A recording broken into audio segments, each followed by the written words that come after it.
From New Delhi, you're watching DD India News Hour, India's voice to the world. I'm Preeti Kaur. Coming up in the next 1 hour. Former US President and Nobel Peace Laureate Jimmy Carter passes away at 100. Condolences pour in from across the globe. Biden says Carter was a man of principle, faith and humility. South Korea orders emergency safety inspection of the country's entire airline operation system following the crash. Another Jeju Air jet experiences unidentified landing gear issue. India's External Affairs Minister Dr. S. Jaishankar to visit Qatar to hold bilateral talks on strengthening relations across various sectors.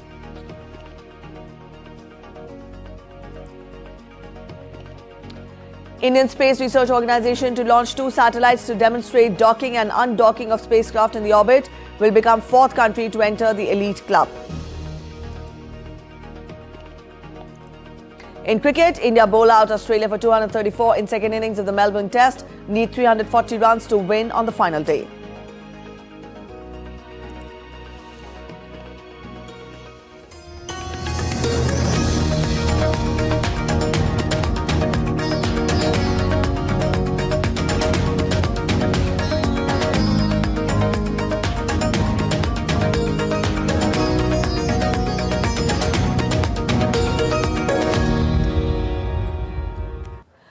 Years old, former US President and Nobel Peace Laureate Jimmy Carter passed away on Sunday. Carter rose from humble beginnings in rural Georgia to lead the nation from 1977 to 1981. Carter had been in hospice care since mid-February 2023 at his home in the Plains, Georgia, the same small town where he was born and once ran a peanut farm before becoming the governor of the Peach State and running for the White House. Carter was the longest-lived U.S. president, an outcome that seemed unlikely back in 2015 when the Southern Democrat revealed that he had brain cancer. However, the U.S. Navy veteran and fervent Christian repeatedly defied the odds to enjoy a long and fruitful post-presidency after 4 years in the Oval Office. The White House, in fact, the U.S. flag at the White House appeared at half-mast in tribute to the former U.S. president. The American flag was also lowered to half-staff on Capitol Hill following the announcement.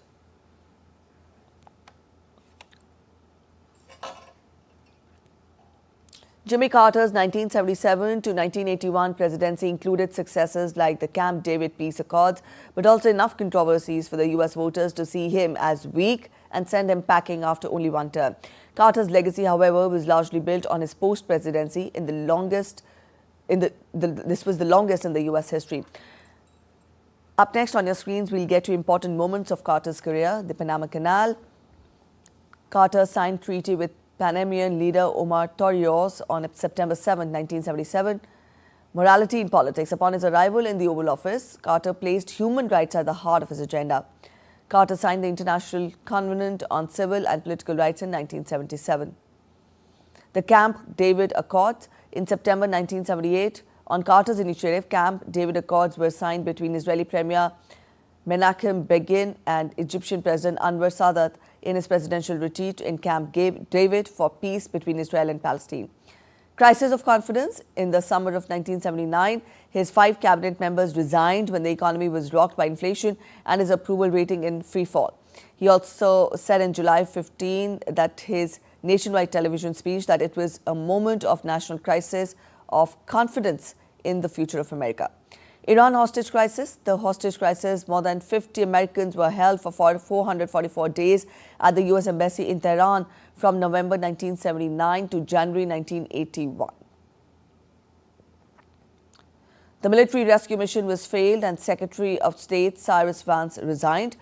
The Carter Center. In 1982, he founded the Carter Center, which has focused on conflict resolution, promoting democracy and human rights, and fighting disease.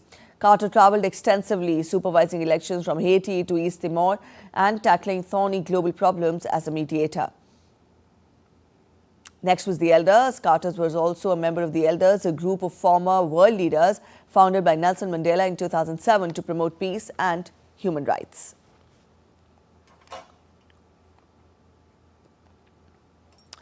Reactions have been pouring in since the announcement of Jimmy Carter's demise. But his deeds, Jimmy Carter embodied simple decency. Says Biden, America and the world have lost a remarkable personality. Also, incumbent U.S. President Joe Biden delivered his remarks expressing condolences over Carter's death. In his remarks on Sunday, he stated former President Jimmy Carter stands as a model of what it means to live a life of meaning and purpose. The entire Carter family, on behalf of the world, the whole nation, we send our whole heartfelt sympathies and gratitude. Our gratitude for sharing President Carter with us for so many years. You know, Jimmy Carter stands as a model of what it means to live a life of meaning and purpose, a life of principle, faith, and humility. While U.S. President-elect Donald Trump paid tribute to former President Jimmy Carter following the announcement of his death on Sunday, saying, I quote, the challenges Jimmy faced as president came at a pivotal time for our country, and he did everything in his power to improve the lives of all Americans. For that, we all owe him a debt of gratitude. Various world leaders have taken to social media platform X to express grief over Jimmy Carter's demise. European Parliament President Roberta Metsola and French President Emmanuel Macron, Ukrainian President Zelensky were among the European leaders expressing their sadness, along with British Prime Minister Keir Starmer sending condolences to Carter's family in his social media post. Hungarian Prime Minister Viktor Orban also wrote that his country will always cherish Carter's memory. Latin American leaders, including Brazilian President Luiz Inácio Lula da Silva, Cuban President Miguel Diaz-Canel and Panama's President José Raúl Mulino also expressed condolences, along with governments of Peru and Venezuela. In their messages, the leaders emphasized Carter's dedication to democracy, acknowledging his contribution to the region during and after his presidency. All right, our correspondent Amit Mukherjee is joining us to get us more. Amit, we've got detailed background to Jimmy Carter and his presidency. You know, it was the human and moral values that he always vouched for. But then one important aspect of his personality was his connect with India. Get us more on that. Well, in fact, Preeti, the relationship between India and US, you know, it was the high point. The high point was reached during President Carter's, tenure.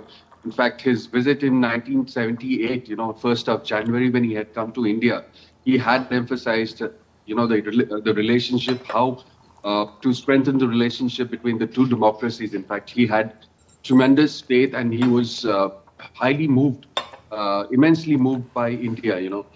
Again, because of the fact that his mother, Lillian, she served in India as a Peace Corps nurse in the 60s.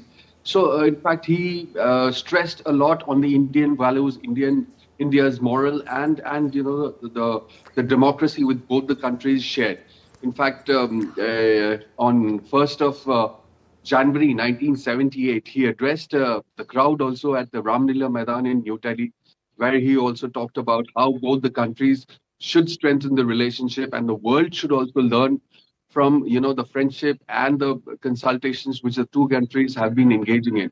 Because again, he had immense faith in the world's largest democracy, which was of course India, which he acknowledged in his speech.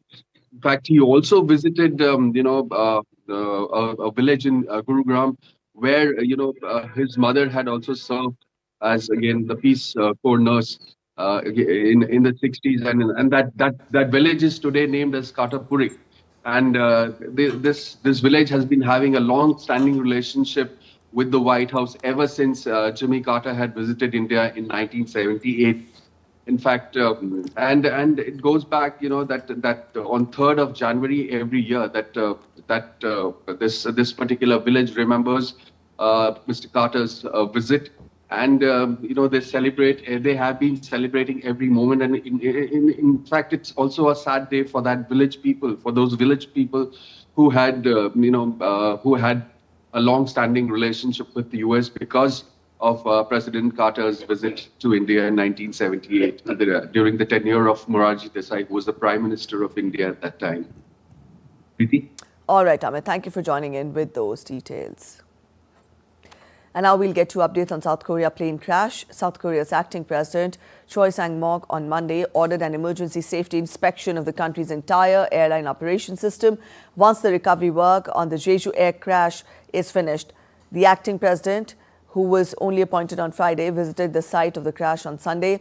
South Korea's deadliest air accident ever killed 179 people on Sunday when an airliner belly landed and skidded off the end of the runway, erupting in a fireball as it slammed into a wall at Muan International Airport.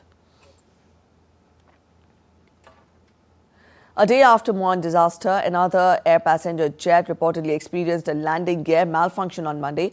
The Jeju air passenger jet that departed Gimpo Airport in Seoul for Jeju experienced an unidentified landing gear issue after takeoff and returned to Gimpo, where it landed safely. The Jeju air crash is the worst for any South Korean airline since the 1997 Korean air crash in Guam, which killed more than 200 people.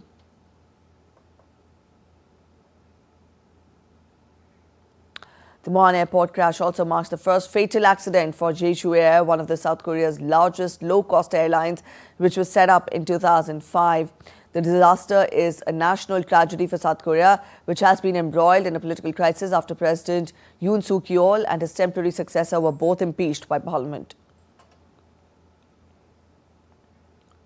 Meanwhile, US President Joe Biden said on Sunday that the United States is prepared to provide any necessary assistance to South Korea.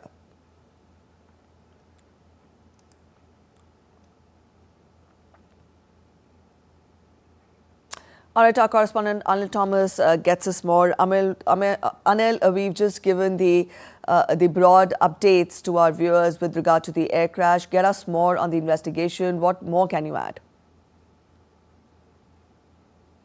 Tragic incident that's taken place in South Korea. Clearly, looking at the political crisis that the country is currently embroiled in, doesn't give much of, breathing space, especially for the political power.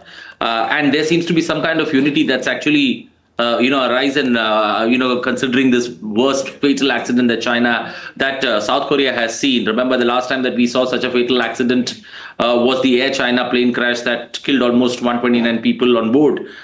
Before the one you mentioned, where 200 people had lost their lives. So, in distant memory, these are the two big crashes that the Korean soil has seen. And remember, it's tough time, especially when it comes to now the inquiries being ordered and, civil aviation experts asking questions on, bird strike and bad weather. How are they correlated with the landing gear not opening? Because, now this is where, when the US investigators, the National Transport Agency that comes into play, the National Transport Aviation Industry comes into play. That's from US, where the experts will flow it. There'll be a lot of answering that needs to be done. This exactly, the landing gear malfunctioning, especially in a Boeing, is something that even Boeing will have to look at, one, because there are close to 101 airlines that operate in South Korea, the same make, the same model, the Boeing model that we're talking about that's seen a crash. So it's going to be tough times, especially for, some tough answering that needs to be done, especially once the plane had landed on his belly. Why was the plane not able to deaccelerate? That's the big question that civil aviation experts are asking. Secondly, the fire and security department, especially where were all the fire engines that needed to be there at the place when they realized the captain, as soon as he knew that the plane was about to, he had already announced Mayday. So there was little bit of time that the airport authorities had, especially when it comes to pulling things together. So a lot of question marks being asked, and there could also be a possibility that civil aviation experts are talking about that they could have put foam on that entire runway and try to deaccelerate the plane.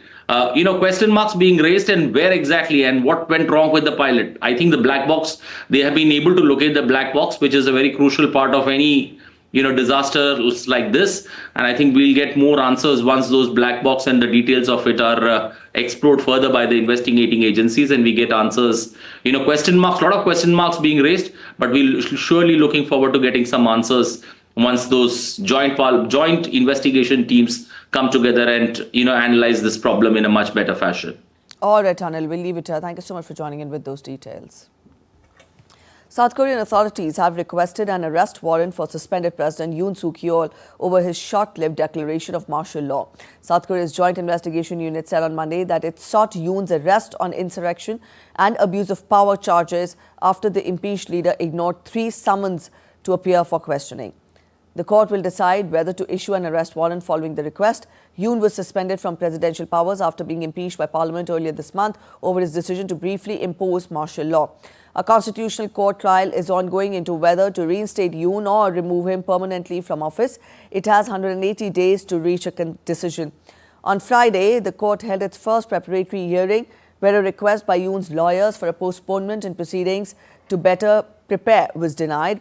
The court said it would move swiftly. The next hearing is due on 3rd of January.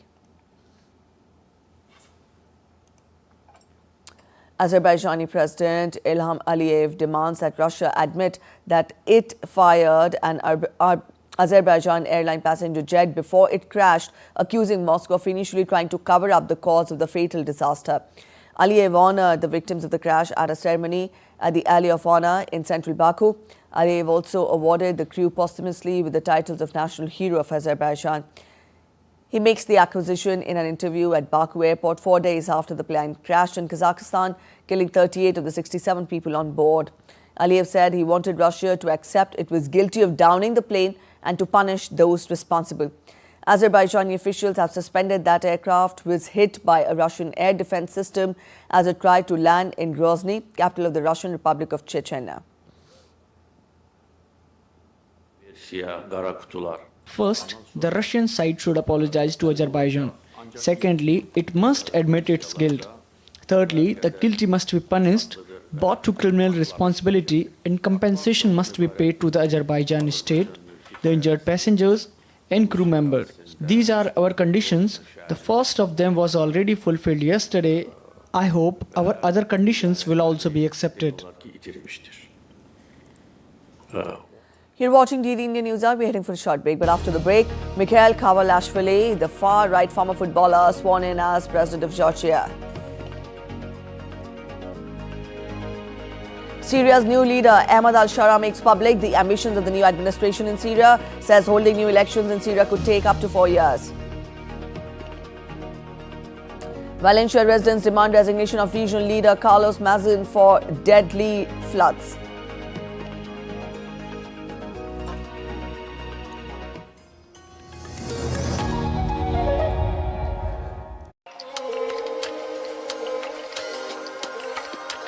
Welcome to Delhi. Narrator of umpteen tales. Creator of historic folklore. To the Delhi of today that is proud of its past. To the Delhi of tomorrow that's charting a glorious future. To lanes, to foods, to ever-changing city moods. To walls, to historic gates, and everything in between. To art, to theatre, and an ode to the inner creator. To bhavans, to path, to melting pot of cultures, to a kaleidoscope of celebrations, to ghazals, to guftagus. Welcome back after the break. You're watching DD Indian News Hour. Mikhail Kavalashvili was sworn in as president of Georgia on Sunday after the government suspended its application to join the European Union in a move that sparked major protests. The far-right former footballer was sworn in at a parliamentary ceremony. Georgia's 4 main opposition groups have rejected Kavalashvili and boycotted parliament. The Georgian Dream ruling party and the country's election commission say that the October election was free and fair. The ruling party says Kavalashvili is the duly elected president. Outgoing president Salom Zurabishvili refused to step down on Sunday, saying she was the only legitimate president and vowed to fight on against the government. Zurabishvili said that Kavalashvili was not duly picked as the October parliamentary election was marked by fraud.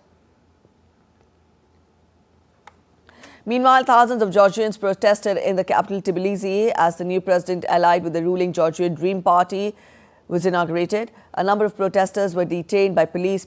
Zorabishvili and protesters have demanded a rerun of the October general elections.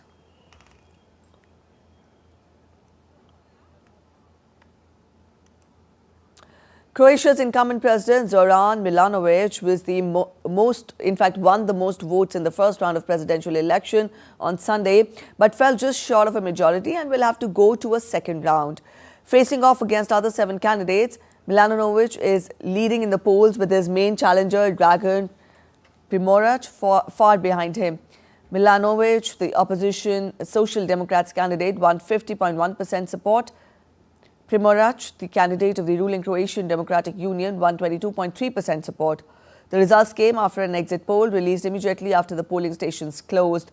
The two men will face each other in the second round of voting on January 12th. The post of president is mostly ceremonial. The president cannot veto laws but has a say in foreign policy, defense and security matters.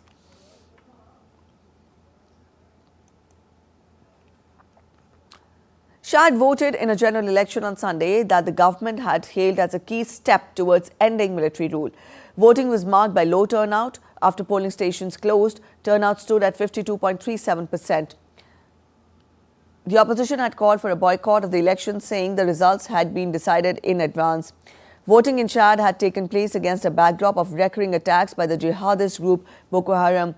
The government has presented the elections as the final stage in the transition to democracy. President Mahamad Idris Deby Itno took power in 2021 after the death of his father, who had ruled the country for 3 decades. The opposition cried foul, saying numerous irregularities occurred the day before. The boycott leaves the field open for candidates aligned with the president, who was brought to power by the military in 2021 and then legitimized in a presidential election in May that opposition candidates denounced as fraudulent.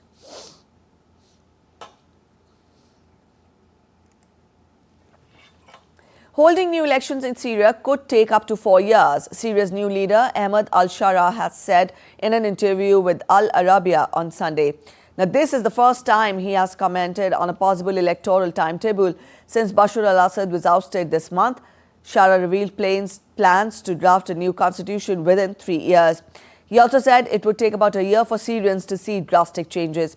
Shara vowed to dissolve Hayat Tahrir al-Sham, the rebel group he once led, signaling a shift towards state governance. He emphasized national unity, promising to protect minorities and resolve disputes, including with US-backed Kurdish forces. Assuring neighbors, he rejected ties to the PKK and pledged unity under state control.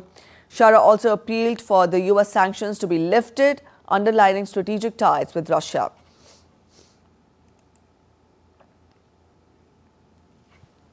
In Israel, relatives of hostages were not surprised to hear the gruesome conclusions included in a report released by the Israeli government, which stated that hostages held in Gaza were subject to torture. According to the report, addressed to the UN Special Rapporteur on Torture and published late on Saturday, the hostages held in Gaza were subject to torture, including sexual and psychological abuse, starvation, burns, and medical neglect. The report is based on interviews with the medical and welfare teams which treated more than 100 Israeli and foreign hostages. The hostages include more than 30 children and teenagers. The Hostages and Missing Families Forum organized a candle lighting ceremony in Hostages Square in Tel Aviv to observe the 5th night of Hanukkah.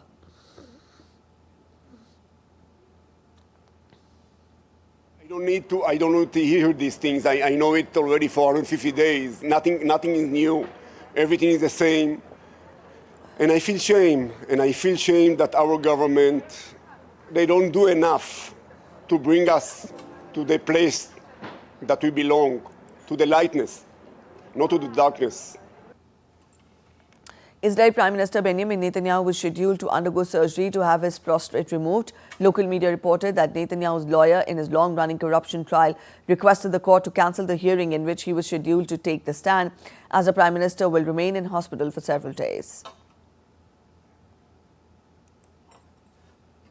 Spanish Coast Guards rescued dozens of migrants off the Canary Islands on Sunday. The Coast Guards helped the group, who was stranded off El Hierro, to reach Azerbaijan port. While more than 650 migrants arrived to Canary Islands on Sunday, the Canaries have registered the fastest increase in arrivals by sea in the European Union this year. By December 15, they had received a total of 43,737 migrants, 18.6% more than in the same period last year, according to Spain's Interior Ministry. In Spain, thousands of protesters on Sunday made their way through the streets of Valencia, calling for the resignation of regional leader Carlos Mazin over the handling of deadly floods, which killed more than 220 people. Local residents have been critical of what they see as a lackluster alert from the authorities when the floods hit and the late response by the emergency services. Mazin has admitted that he had made errors but refused to resign and said the body responsible for measuring water flows, run by the national government, failed to send sufficient warnings.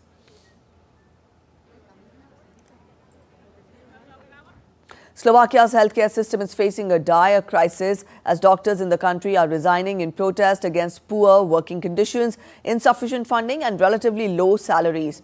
Over 3,000 doctors are set to resign on the New Year's Eve because of their frustration with the government. Doctors accuse the government of breaking promises. In 2022, it signed a 13-point memorandum with the doctors' union that guaranteed wage increase, better training and improved hospital conditions.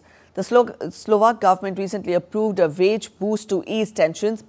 It raises pay for nurses but has left doctors feeling betrayed. They are demanding the 9.7% pay rise promised in 2022 instead of the 6.4% currently on the table. Slovakia's government argues that cost cutting is needed to meet budget requirements of the European Union, but doctors say the issue goes beyond pay.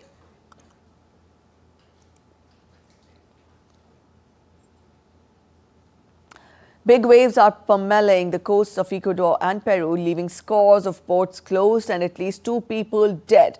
Peruvian government closed 91 ports, while local authorities rescued 30 fishermen impacted by the rough sea conditions in the northern region of Tumbes. According to a report by the Peruvian Navy, the swells in the coastal area are expected to last until January 1st. Ecuador's Secretary for Risk Management, Jorge Carrillo, said an extreme event was occurring and warned that similar phenomena could be expected in the future. A quick look at other stories making it to the headlines from across the world. Brazil's government indigenous agency FUNAI has unveiled the first public images of the isolated Masaco tribe living in the Amazon. The photographs depict the Masaco people who inhabit the western state of Rondônia near the border with Bolivia. The images also include photographs of infrastructure assembled by Masaco people, pathways they use, and wooden spikes believed to be a deterrent against intruders into their territory. The Jewish holiday Hanukkah was welcomed in the German capital on Sunday evening at the annual menorah lighting ceremony in front of Berlin's iconic Brandenburg Gate. The Berlin menorah was lit with a flame which will later be replaced by light bulbs. In the UK, the annual torchlight procession that kicks off Hogmanay New Year's Eve celebrations is cancelled due to high winds. Residents and visitors in Edinburgh expressed disappointment as Vikings from Shetland's South Mainland and pipe bands were due to lead 20,000 people carrying flaming torches through Edinburgh's Old Town. You're watching DD India News Hour. We're heading for a short break, but after the break, we give you a quick weather roundup as dense fog, cold wave and rainfall have been forecast across India. We will trace BHIM app's 8-year journey from launch to impact in transforming India's digital payment landscape. 12,000 dancers break Guinness World Record with largest ever Bharatanatyam performance in Kochi.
Welcome to Haryana, where the indomitable spirit of humanity unites. Vasudhaiva Kutumbakam.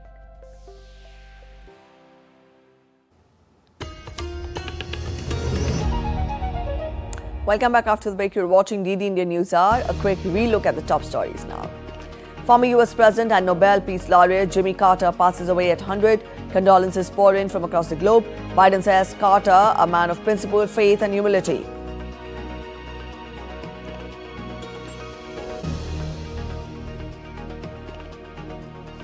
South Korea orders emergency safety inspection of the country's entire airline operation system following crash. Another Jeju air jet experiences unidentified landing gear issue. India's External Affairs Minister Dr. S. Jaishankar to visit Qatar to hold bilateral talks on strengthening relations across various sectors. Indian Space Research Organisation to launch 2 satellites to demonstrate docking and undocking of spacecraft in the orbit will become the 4th country to enter the elite club. In cricket, India bowl out Australia for 234 in the second innings of the Melbourne Test. Need 340 runs to win on the final day.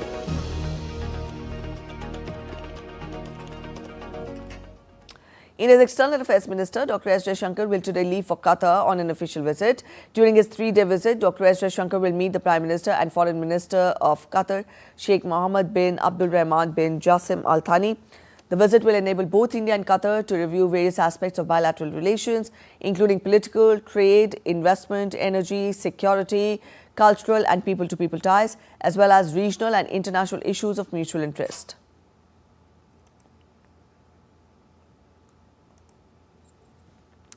The Indian Space Research Organisation is set to launch its space docking experiment SpaDex on Monday.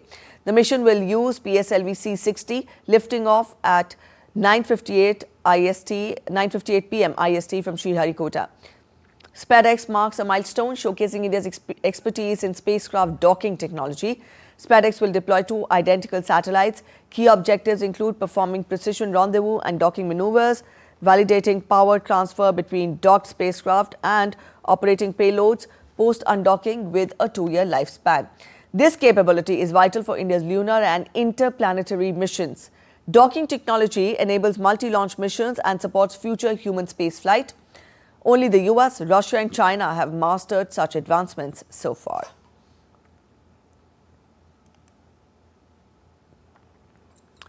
Bharat Interface for Money, or BHIM, is a payment app that allows users to make quick, easy and simple transactions using the Unified Payments Interface, or the UPI. The National Payments Corporation of India developed BHIM and launched it on December 30, 2016. The app's goal is to promote financial inclusion and make India a digitally empowered society. We get to more in this report. For Money, BHIM, is a payment app for quick and easy UPI transactions. Launched by the National Payments Corporation of India on December 30, 2016, it aims to promote financial inclusion and a digitally empowered society. India's digital public infrastructure has grown to become a role model for the world. So other countries could copy and learn from India's experience, but they should also tell themselves, we don't have to depend on the rich countries. We may not even want to let the rich countries be the ones who are in charge, because they may not lead to the kinds of improvements in the quality of life that we really want for our citizens. Users can send and receive money via UPI ID or QR code, pay bills, book flights, and recharge phones, tracking their transaction history. Since 2016, UPI has enabled fast, secure transactions for individuals, merchants, and banks. In 2023, Mark Rutte, then Netherlands' Prime Minister and now NATO Secretary General, was impressed by buying coffee in Bengaluru using UPI.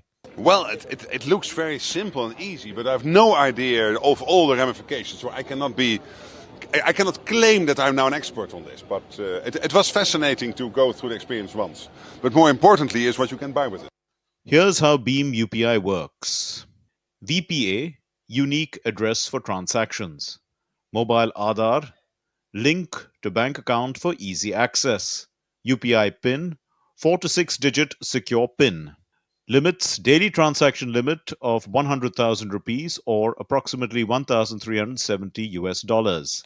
Not only seeing people buying groceries, but also being very impressed by your UP, Unified Payments Interface, a digital instant payment system if you would just buy fruits on the street. I thought this would be impossible in Germany.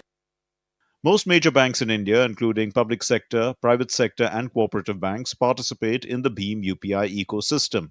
The system is also accepted in a few other countries such as Singapore, UAE, Bhutan, Nepal, Sri Lanka, and Mauritius, due to partnerships and collaborations between NPCI and other countries' payment systems. Additionally, NPCI has enabled cross-border transactions with the United States and United Kingdom and is exploring more partnerships globally. Bureau Report, DD India. In the Indian Union Territory of Jammu and Kashmir, the traffic on Srinagar-Jammu National Highway plied normally after 270-kilometer long highway was reopened for vehicular traffic on Sunday. The highway remained closed for 2 days since Friday following inclement weather and heavy snowfall in Kashmir region.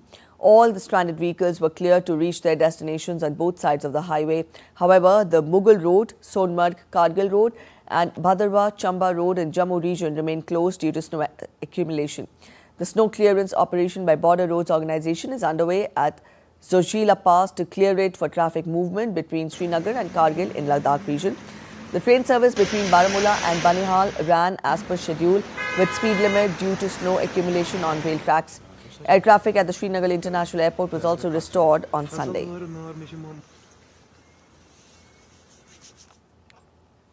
Let's get you weather updates from across the nation now. The Met Department has forecast dense to very dense fog over Punjab, Haryana and Rajasthan during the next 2 to 3 days. Also, dense fog conditions are likely to prevail during late night and early morning hours in Himachal Pradesh, Uttar Pradesh, Assam, Meghalaya, Nagaland, Manipur, Mizoram and Tripura. The Met Department has predicted cold wave conditions over Punjab, Haryana, Chandigarh and Rajasthan during the next 3 days. IMD also forecast light to scattered rainfall and snowfall over Western Himalayan region from 1st to 4th of next month due to western disturbance.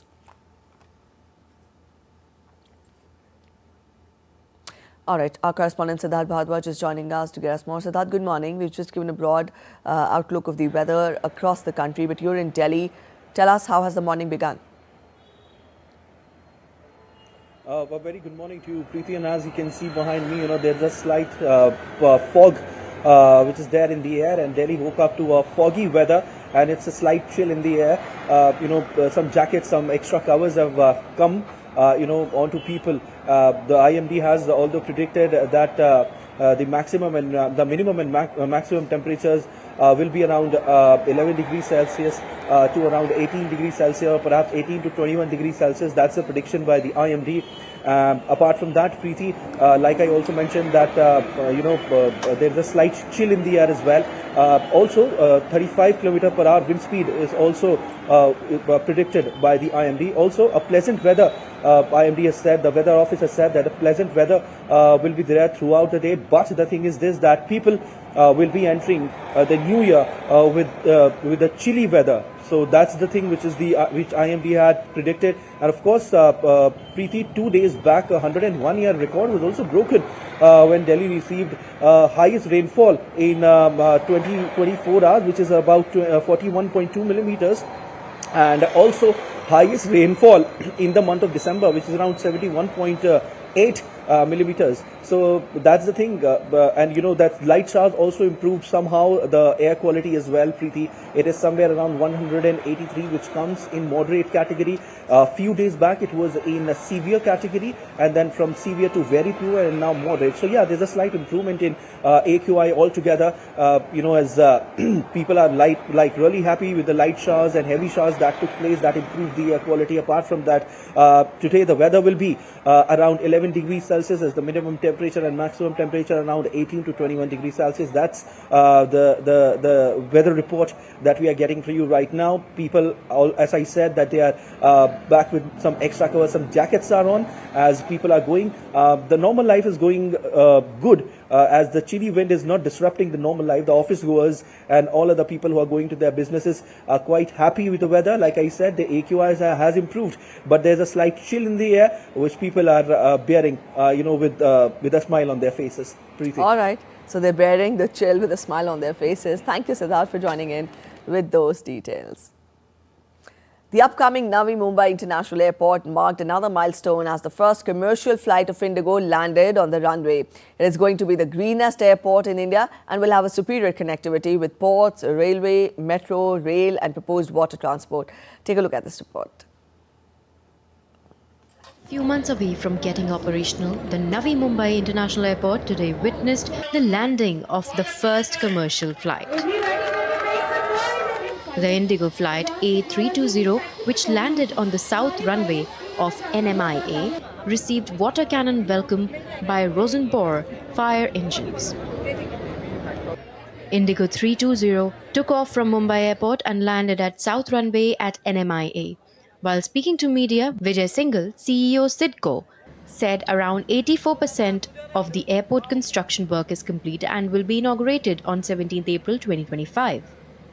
It is a historical day for all of us, for the Navi Mumbaikar, Maharashtra, for the entire country, that Navi Mumbai International Airport, that commercial trial landing is successful. Indigo plane is landed. Just 2 months before, we landed a C-130 defense plane as a trial landing. That was also successful. So that is one of the important milestones we have covered. Arun Bansal, Chief Executive Officer for Adani Airport Holdings Limited, said the domestic and cargo operations will begin with opening of airport and the expected passenger traffic would be around 10 to 12 million, which will increase to 20 million per annum by the end of the year 2025. Single runway can handle almost up to 50 ATMs per hour or 48 ATMs per hour. So one runway is ready. So capacity wise will not be a problem. But capacity, the problem will be terminal capacity. So it will not be runway capacity limitation first few years because the terminal is only for 20 million passengers. So we cannot stretch beyond 20 million until the Terminal 2 comes into play. Earlier in October, Navi Mumbai International Airport had witnessed its first aircraft landing with trial run by the Indian Air Force C-295. Navi Mumbai Airport is going to be the greenest airport in India and will have a superior connectivity with ports, railway, metro, rail and proposed water transport. Yet another milestone has been achieved by the Navi Mumbai International Airport, as we witnessed engineering marvel would be ready in early 2025 and it will provide convenience to a lot of people who commute from this side of Mumbai. With camera person Suresh Kale, this is Shama Mishra for DD India, Mumbai. Around 12,000 dancers performed Bharatnatyam in southern India's Kochi to register their name in the Guinness Book of World Record. Apart from Kerala, dancers from various states and foreign countries, including the Gulf countries, US, UK, Australia and Canada, participated in the record-breaking event. Guinness authorities handed over a record certificate for the event organized by Mridanga Nadam.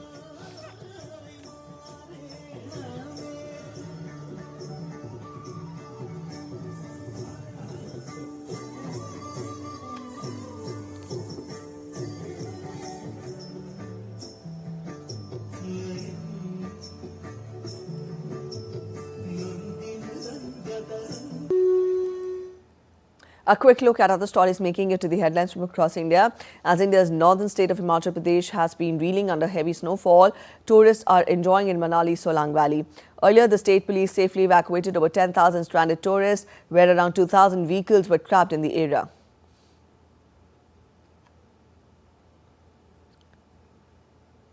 Rath Khara Mela begins in Jammu and Kashmir's Samba, marking Hindu Lord, Surya or Sun God's journey towards Uttarayan or North. The fair is held in the courtyard of Sri Narsingh Temple. The fair is also called Kambal Mela and Pahari Mela, as the hilly people throughout the year make warm clothes and blankets with their own hands, which they come and sell in this fair.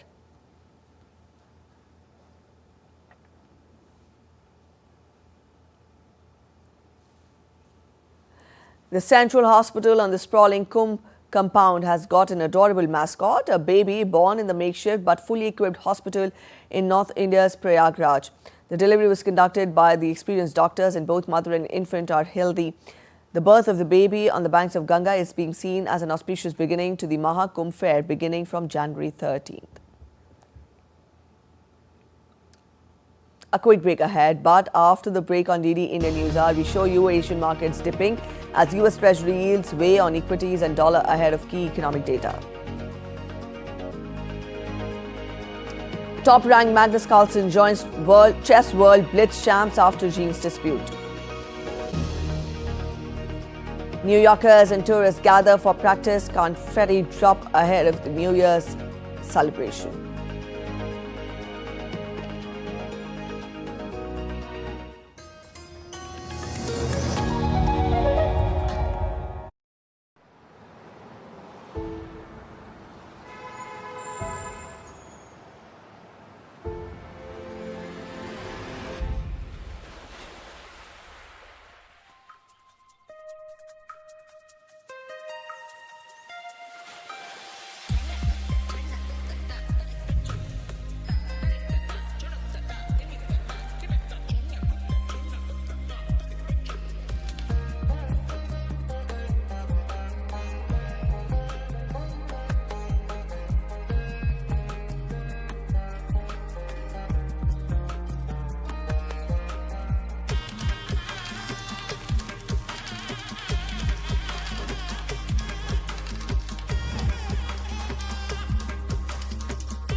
Geopolitics and trade deals. Economic challenges amid development. Hard work and the path to prosperity. It's the economy always. Between walkers, money is what money does and says. Supply creates its own demand. Between the bulls pulls and bears tears. When supply chains globalization and India rises to the podium. We'll get you centered with the economic brief at 8 p.m. every Thursday on DD India. Welcome back after the break. You're watching DD India News Hour. Let's take a look at updates from the world of business now. Asian markets edged lower on Monday as the US dollar gained strength from elevated treasury yields. Volumes were light with the New Year holiday looming and a rather bare data diary this week. MSCI's broadest index of Asia-Pacific shares outside Japan dipped 0.2%, but is still 16% higher for the year. Japan's Nikkei eased 0.2% but is sitting on gains of 20% for 2024, whereas South Korea's main index, KS11, has not been so fortunate, having run into a storm of political uncertainty in recent weeks and is saddled with losses of more than 9% for the year. The December US ISM survey tracking manufacturing and services sectors of the US economy is due on Friday, while China's PMI factory surveys measuring the performance of the manufacturing sector are due on Tuesday. A quick look at sports updates now. We'll talk of cricket first. Australia bowled out for 234 in the second innings of the fourth test in Melbourne, setting India a target of 340 runs for victory on the final day. Yashasvi Jaiswal and Rishabh Pant looked to rescue India after veterans departed early. India suffered a bitter blow right before lunch when Virat Kohli departed by edging a delivery into the hands of the slips. Earlier, Rohit Sharma and KL Rahul also departed cheaply for 9 and 0 runs respectively. Pat Cummins and Mitchell Starc emerged as the wicket takers for Australia. By lunch, India had lost 3 wickets for just 33 runs while chasing 340 runs target. The series is currently tied at 1 each, with the final match scheduled to take place in Sydney from January 3rd.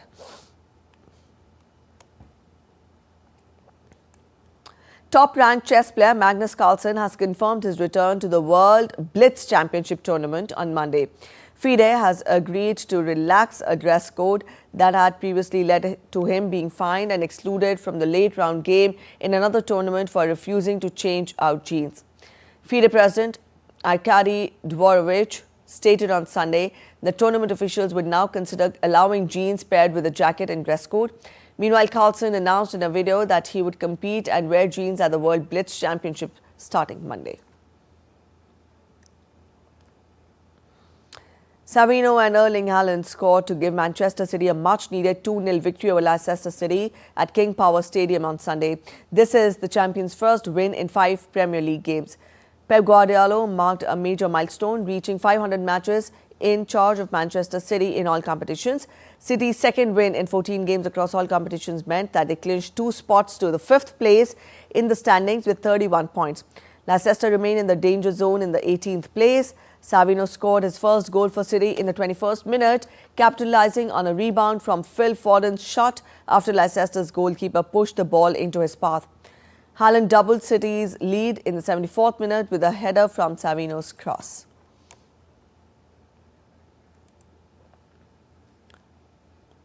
Liverpool thrashed West Ham United 5-0 at the London Stadium to stretch their Premier League lead to 8 points on Sunday.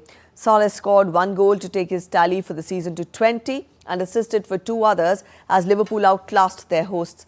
Liverpool waited 30 minutes for their opener, but once Luis Diaz scored, they were unstoppable. Salah set up Gakpo for the second, then made it 3-0 at halftime with a close-range shot. Alexander-Arnold's deflected shot extended the lead before Salah's assist helped Jota score the 5th. Liverpool now have 45 points from 18 games.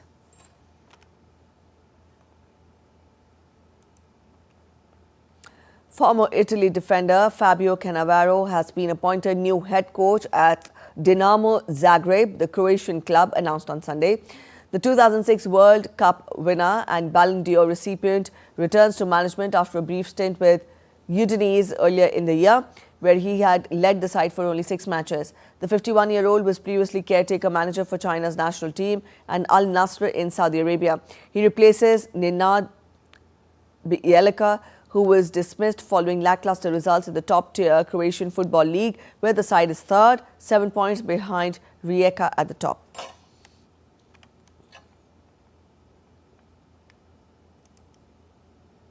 All right, on to India's Hockey League now. The Shrachi Rar Bengal Tigers kicked off their campaign in the Hockey India League with a 3-2 victory over the Hyderabad Tufans on Sunday. Although the Tufans applied pressure late in the game, the Bengal Tigers secured the win. The Hyderabad Tufans will face the Delhi SG Pipers on Tuesday, while the Bengal Tigers are set to play against Team Ganazika on Wednesday.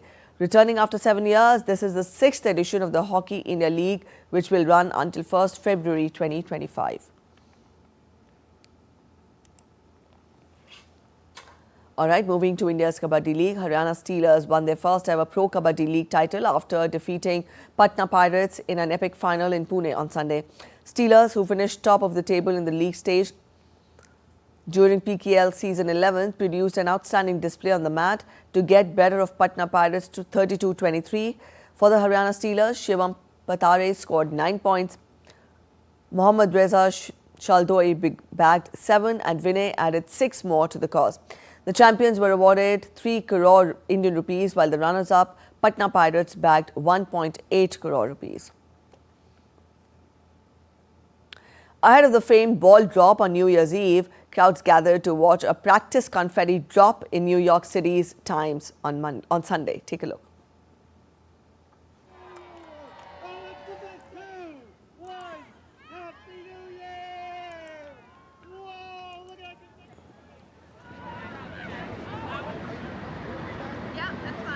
Three, two, one, Happy New Year!